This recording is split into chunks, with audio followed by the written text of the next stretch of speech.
Hey,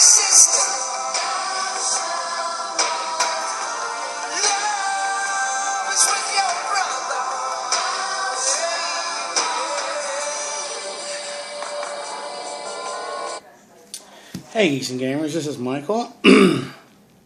Sorry, I'm switched my phone to a tablet, and I needed a phone for that song. I have it on my playlist. So, thanks to Siobhan and Jeremy, I talked to both of them. I wanted to take time and talk about a movie that, well, it's the Halloween season, but to me, this movie came out in the summertime, and it doesn't matter if it's December, well, maybe not Christmas, but, whether it's the summertime or the fall. To me, this movie means a lot to me, and I'm talking about The Lost Boys. This was the 30th anniversary this year. In Santa Cruz, they had two of where they filmed the movie, two events. One, the Santa Cruz Beach Boardwalk in July they do like movie nights, and they did a special event with the Lost Boys because they filmed it there. And so they had like little they had like costume contests, Kiefer Sutherland cutouts of all the guys they take photos with. They would show the movie. In fact, years ago, my brother's girlfriend went to Santa Cruz with her friends, and these guys are doing a dance number to Cry Little Sister, the theme song to The Lost Boys. So that, it's been 30 years since that movie came out, and it's been ingrained in horror movies and pop culture, especially in the town. Again, Santa Cruz. One of the biggest things is we filmed a Clint Eastwood movie here, one of the Dirty Harry films, and also we filmed The Lost Boys here. So nowadays, all the folks are gonna remember Clint Eastwood. Hey, that was Dirty Harry, but it was one of the weaker Dirty Harry movies. Well, The Lost Boys, on the other hand, is still relevant today because of the fact that it's still the test of time. 10 years ago, there was the special 20th anniversary DVD where they talked to some of the actors. Joel Schumacher, of course. They talked to him. They talked to Corey Haim. I don't know if they talked to Feldman. I know they talked to Kiefer Sutherland, of course. He was just outside breaking from 24 to smoke a cigarette, just saying, I had done this movie. I had just done one movie where I had a small part, and then, of course, they had filmed, Joel Schumacher saw that, and he wanted me to do this movie. And the movie was called At Close Range, and I just remember he has this real small part, just him standing outside of the courtroom at the end of the movie. And then, of course, he had like sort of working the mullet. And at that time, he was also doing Stand By Me for Rob Reiner, and then he had just gotten his first big lead role playing the antagonist, David, which is one of his more iconic roles. That, and of course, Jack Bauer from 24. So, Jason Patric, Jamie Gertz, and some of the other guys, Diane Reist, and didn't get a chance to do the retrospective. I know Edward Herrmann did, and he was like, "Oh, I get to play a vampire. Okay, cool." And it was funny. He said he had just played Alger Hiss in a movie. Now he's TV movie. Now he's doing this, so he just thought it was kind of funny. He jokes he should have had a German accent. So there was that. I would love to hear what Jason Patric had to say, but for the longest time he didn't want to talk about it. He thought it was going to be an exploitation movie, and now this year he finally got over his whatever the hell it was, and went to a convention and just said, "You know what? For the years I never want to talk about this movie, but the fact that it's been 30 years and people come up to me to this day and still say, oh, I loved you in The Lost Boys, Michael." Obviously, it's, I need to, I just figured, what, I can't hide. I got to go with it. And I'm thinking, dude, you did Speed 2, Cruise Control, and you've done a lot of shitty other films. My advice to you is man up. This movie made you. I know Rush, you were great in Rush, but yeah. Anyways, so it's funny because at the time when they talk about the retrospectives, Joel Schumacher had just done The Incredible Shrinking Woman with Lily Tomlin. He was offered this part from the guy who was the head of Warner Brothers, and at first it seemed like a kiddie horror film. The Frog Brothers were Boy Scouts, little chubby rotund Boy Scouts. They weren't teenagers; they were just kids. And at first, Schumacher gawked and said, "Is this a kiddie horror film?" And the filmmaker, the president of Warner Bros. Was like, "Could you at least read the script before you start acting like a douchebag?" So he read the script, And then he brought on 2 other guys. Like, I want to do it, but I want them to be teenagers. I don't want them to be kids. Teenagers. So we can push the envelope. So they changed the story and said, okay, you guys are going to be teenagers. And originally, they had changed several things. Star was originally supposed to be this little blonde pixie waif girl. But then Jamie Gertz auditioned, and then Jason Patrick, who also screen tested with her, said, hey, Joel, let's use her. And he's like, you know what? Okay. She doesn't have to be blonde. We'll just use her. And she had like a great hippie look to her that lost innocence. You kind of believe that even though she's just like in the same boat as Michael, we're not vampires yet, but we're going to, you kind of think maybe she's from the 60s, you know? And of course she has Laddie with her, but Lord knows what happened, that story with him.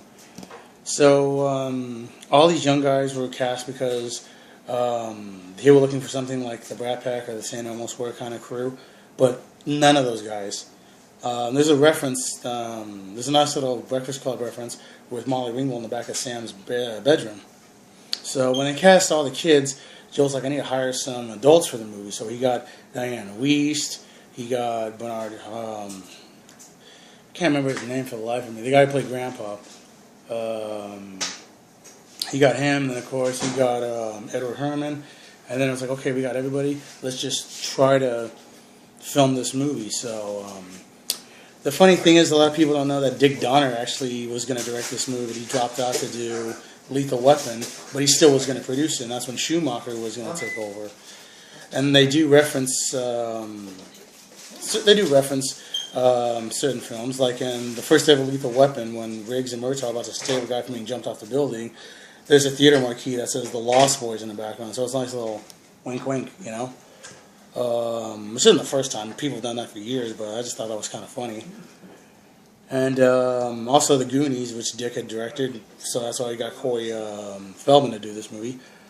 So, everybody knows the story by now. 2 guys from Phoenix moved to Santa Carla, wink, wink. And this happens to be the murder capital of the world. And unfortunately, once they get there, they figured, oh, okay, we'll just try to, live life. We live in a California coastal town. We're no longer in the desert. Let's see what happens. They both go there, and Sam ends up meeting these 2 vampire slayers who also run a comic book store called the Frog Brothers, Edgar and Allan. But at first, he dismisses it, thinking, you guys are nuts. You don't know what you're talking about. And so, while they think he's nuts, they look at him and like, what's up with your fashion sense, bro? You have that. And while this is happening, Michael is being I won't say besmirched, but he's being enchanted by this young hippie girl named Star. All at this concert by the guy with the ripped abs and the purple pants and the saxophone, who ended up actually being Tina Turner's real-life saxophonist. Which to this day people still make me laugh about. It's just like, this guy. But it was the 80s. I didn't realize that son of a bitch was lifting weights when the cameras were rolling so he can be all swole so he can film his scenes. That's good to know. While this is happening, he meets Star's friends, the Lost Boys, who basically are the young vampire teenagers on motorcycles. One night after racing David and damn near being killed, wanting to whoop his ass, everybody's like, oh, hell no. He's like, just you. Rather than being pissed, David asks him, are you willing to die, Michael? And then that's when the whole initiation begins. From mind tricking him to the food, to drinking the red wine, and then, of course, once he drinks the wine, bro! Cry, little sister. And then David's appearance, well, not his appearance, but the things about him start changing. The fact that he wears his shades in the daytime, the fact that he is not basically having human cravings for food. And Sam's dog Nina bites him because he was going to basically bite Sam. And ultimately he basically asks, so what the hell's happening to me? Why am I changing? And then they make out, and of course, cue, cry, little sister. David really, and then of course his hand was bitten, but he takes his bandage off the next morning and it's healed. So either he's becoming a mutant or something else is happening. We already know the story. So, no need for me hitting over the head with exposition. Again, it was such a cult film that years later, I'd say maybe 10 years, well, wait, 20 years after the first movie that came out, because there were for years, there was talk of Lost Boys 2 or Lost Girls, or they're vampire girls.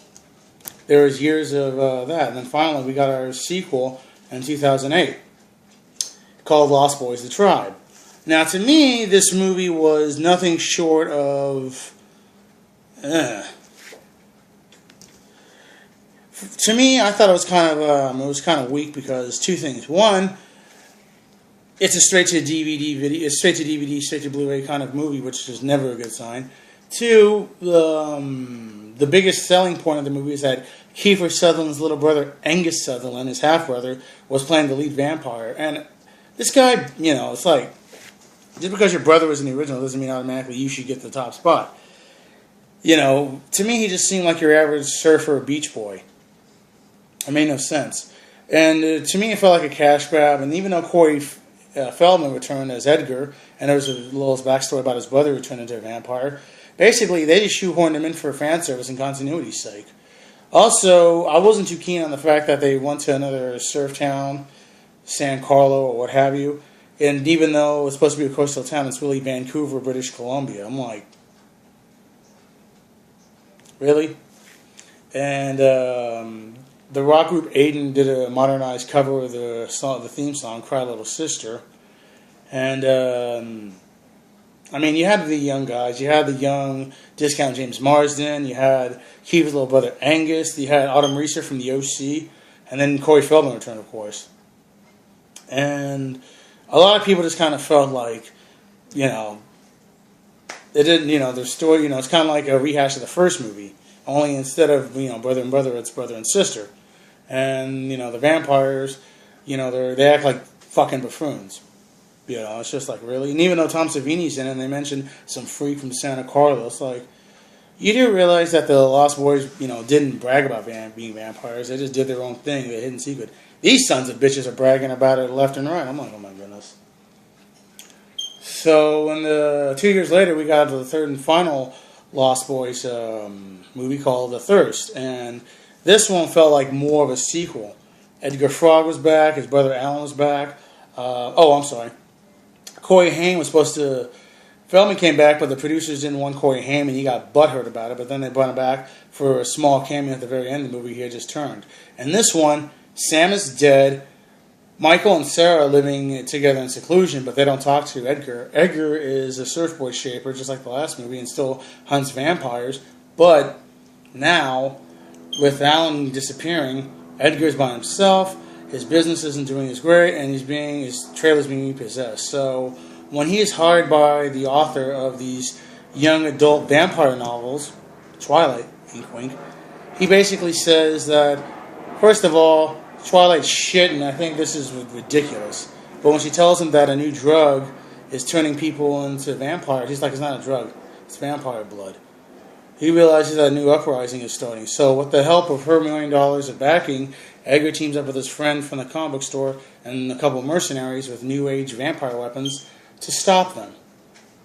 I wanted to rent this movie, but at the same time I didn't want to cough up $5. I was cheap like that. So I just saw the movie streamed once. And I kind of liked how he killed the head vampire, this bleach blonde, Tom Felton, discount-looking motherfucker, by the fact that his brother, Alan, is a vampire, is choking at Edgar. He rips the fire hose, sprays down little